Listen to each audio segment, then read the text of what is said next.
I'm just kind of chilling here. Right? I'm going whatever. I want to talk about this. I'm just there. He said something to me. He goes, hey. Oh, shit, man. I'm just talking.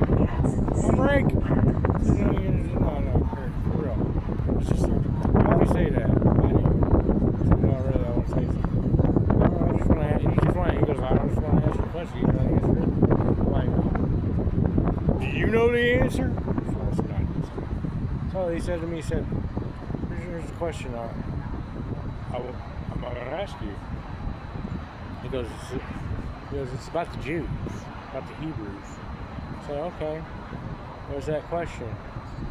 At this time, the elevator at Sharon Road West is currently out of service. Please use the stairs or contact 704-336-7433 for assistance. Anyway, he said to me, he said, if the Hebrews, right, they had the Ark of the Covenant, right? Moses throws down one of the tablets and it breaks. And they put it in the covenant, Ark of the Covenant, right, Josh? He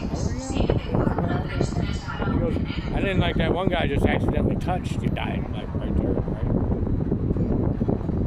That's what he said. He goes, and then they would just parade it out and like all the enemies would just be destroyed because of the Ark, right? Yeah, that's why nobody wanted to mess with him. He said, oh, okay. Do you know the answer to this? I said, I'll just ask the question. Right? I said, if the Israelites, the Hebrews, had the Ark of the Covenant, why did David have to go out there and kill Goliath with a stone when Saul had the Ark of the Covenant? Like, I don't know. I never thought about that. Well, why couldn't if the Hebrews had the Ark of the Covenant, all they had to do was parade it out and their enemies would be destroyed, why didn't they just parade it out to the Philistines? Why did David have to come out with a rock and kill Goliath? I don't know. I never really thought about that one. I have another question for you. Have you ever, you know my prophecy? You know that one where I talk about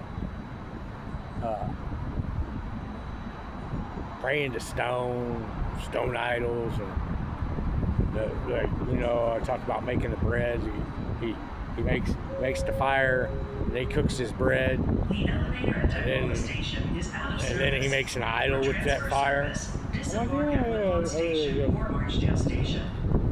Moses come down.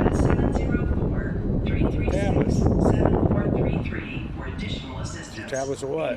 So 2 tablets of stone. Okay, now 2 tablets of stone. Yeah, that's what it says. Get to the point, Shem. He said, if Moses came down with 2 tablets of stone and one of them he threw at them, and it broke, and then they put those tablets in the ark, and I'm against idols and praying to stone, why would my spirit be in stone and there'd be an ark and I'd parade me around and I'd be in stone? I don't really thought about that. I don't have internet, so I don't really have. I said, those are some good questions, Shem. It's not as good as the question that I heard the rabbi ask the other day. They said, can God create a stone that he cannot lift? I have the answer to that one. That's what I said. So you know the answer to that riddle, Shem? Shem said, no, what's the answer? I said, here's the answer. God can't create a stone that he cannot lift. You want to know why? Because the Spirit of God rests upon me. Thanks for writing cats. Do it like there was message like once every 10 minutes now. It's like since I started making this video, it's like every 10 seconds. Anyway, Shem does it. Yeah, let's do it in Spanish too. Let's do it in Hebrew. I'm trying to give it. I want to give you the answer to it. That's the way you want to be. You have to figure it out for yourself, Shem. No, you want to know why God can create a rock that he cannot lift? So big that he can't lift it? But he can still lift it because the Spirit of God rests upon me, and he can create a rock that I cannot lift. And because me and him are one and the Spirit of God rests upon me, I need him to help me lift the rock, but also he can't lift the rock because I can't lift the rock. Anyway. Then I said to Shem, I said, where's my Salisbury steak? I don't know. That was pretty much the conversation.